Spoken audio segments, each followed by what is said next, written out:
बिस्मिल्लाहिर्रहमानिर्रहीम। अस्सलाम वालेकुम नाजरीन, मैं हाफिज़ शाहिद मुनीर हूँ और लद्दे वाला का इलाका है धाड़ीवाल, जहाँ पर ना ज़मीं फटी है ना आसमान रोया है।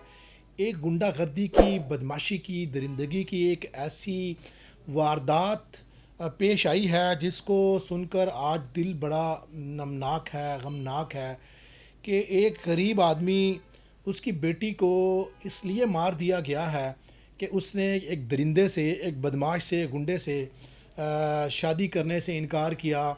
ये कहानी कुछ यूँ है कि धाड़ीवाल गांव है, इलाका थाना लद्दे वाला वड़ैच का ये गांव है। वहाँ पर एक मेहनत कश आदमी है जो मज़दूरी करता है, उसका नाम जुल्फ़कार अहमद है। 2 तारीख को उसकी बेटी अपने बाप के साथ और अपने चचा इफ्तिखार के साथ, और उसका एक भतीजा भी था, एक चांद गाड़ी में जिसको ड्राइव उसका चचा इफ्तिखार कर रहा था, वो जा रहा था कि उस पर हमला हुआ है। कहानी ये है कि जुल्फ़कार अहमद का कहना है कि उसके गांव में 2 भाई हैं सके, नवीद और नसीर। इनके बाप का नाम अब्दुल हफीज़ है। ये बदमाश वन वे लव करता था, मेरी बेटी को पसंद करता था ज़बरदस्ती इसने। ये एक बदमाश आदमी है, एक क्रिमिनल आदमी है, एक महल्ले का आवारा लफंटर आदमी है, और वो उसकी बेटी को पसंद करता था। और मेरी बेटी एक पढ़ी लिखी बेटी थी, एक मज़दूर की बेटी थी, वो इस दरिंदे को पसंद नहीं करती थी।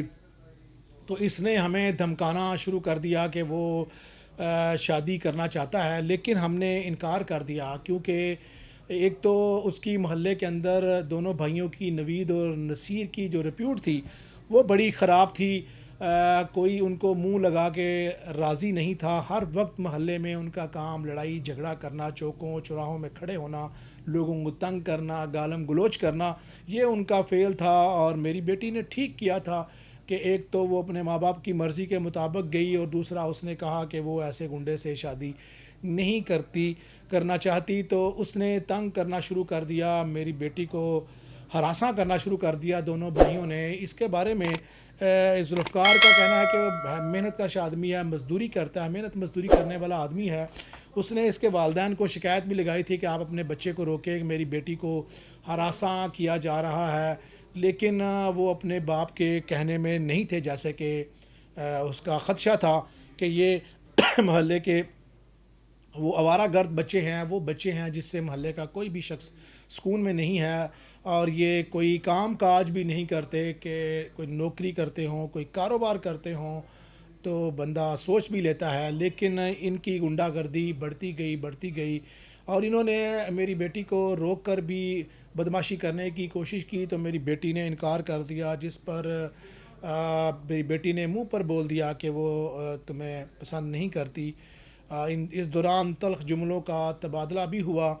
लेकिन मेरी बेटी घर आ गई, लेकिन जो वो बदमाश है नवीद और नसीर, दोनों भाई, नवीद को ये बात अच्छी नहीं लगी, और उसने फिर 2 रोज़ कबल मेरी बेटी हमारे साथ, हम आवान चौक से धाड़ीवाल गांव की तरफ जा रहे थे। तो इस दौरान नवीद और नसीर 2 और लोगों के साथ 2 मुख्तलिफ़ मोटरसाइकिलों पर आए हैं, और इन्होंने ना आओ देखा है ना ताओ देखा है, और हमें रोकने का इशारा किया है। अभी हम चांद गाड़ी अपनी रोकने ही वाले थे कि इन्होंने फायरिंग कर दी, और ये फायर जो है मेरी बेटी के सर पे लगे हैं और सीने पर लगे हैं। मेरी जवान साला 24 साला बेटी समारिया मौके पर ही जाँ बहक होगी, और ये दोनों गुंडे भाग गए हैं। पुलिस ने मुकदमा दर्ज कर लिया है, लेकिन ये दोनों और ये इनके साथ दोनों जो साथी हैं वो अभी तक फ़रार हैं। हम पुलिस से भी इसके बारे में मौक़िफ़ लेने की कोशिश करेंगे कि ये गुंडे क्यों गिरफ़्तार नहीं हुए। लेकिन ये एक बड़ा अफसोसनाक वाक़या है, बड़ी बेबसी है बेटी वालियों की कि एक घर में बेटी पैदा होना क्या इतना बड़ा जुर्म है। क्या उसकी पसंद और नापसंद कोई मसला नहीं है। एक गुंडा, एक दरिंदा, वो चाहता है कि वो किसी को देख ले और ये समझता है कि क्या वो उसको पसंद करता है, और वो इनकार करे तो क्या वो उसकी जागीर है। जिनकी बेटी है उनसे रिश्ता मांगना फ़र्ज़ नहीं बनता। अगर वो नहीं देते بیٹی پسند نہیں کرتی تو کیا زبردستی کرنا ضروری ہے؟ اس بارے میں انہوں نے معززین کو بھی بتایا، اور کاش یہ پولیس کو پہلے آ جاتے کہ ان کو ہراساں کیا جا رہا ہے تو آج یہ واقعہ دیکھنے کو نہ ملتا۔ ان دونوں درندوں کی فائرنگ سے ایک غریب کے گھر سے رحمت چلی گئی ہے۔ بیٹیاں رحمت ہوتی ہیں جس گھر میں بھی ہوں، بیٹے نعمت ہیں تو بیٹیاں رحمت ہیں۔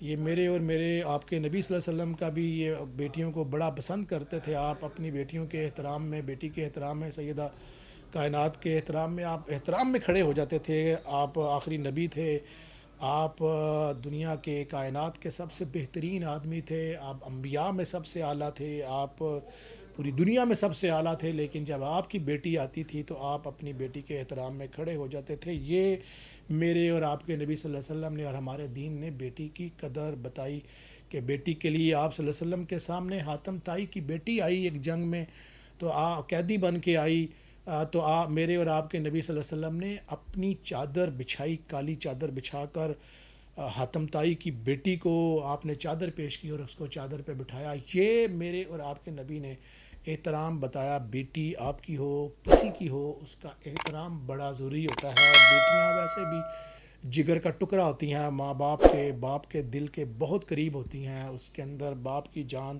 پھنسی ہوتی ہے کہ وہ بیٹی کو دیکھے نہ، گلے نہ لگائے، بات نہ کرے، اس کی چھوٹی چھوٹی باتیں، بڑی بڑی باتیں وہ باپ کی حیثیت نہ بھی ہو تو ہماری ایک پیاری بچی، ہمارے ایک دوست کی بیٹی کہا کرتی ہے کہ میں نے جیب خالی بھی ہو تو میں نے انکار باپ کو کرتے ہوئے نہیں دیکھا، میں نے باپ سے امیر کوئی شخص نہیں دیکھا۔ آج ایک باپ کی گود کو اجاڑ دیا گیا ہے، ایک ماں کی گود کو اجاڑ دیا گیا ہے۔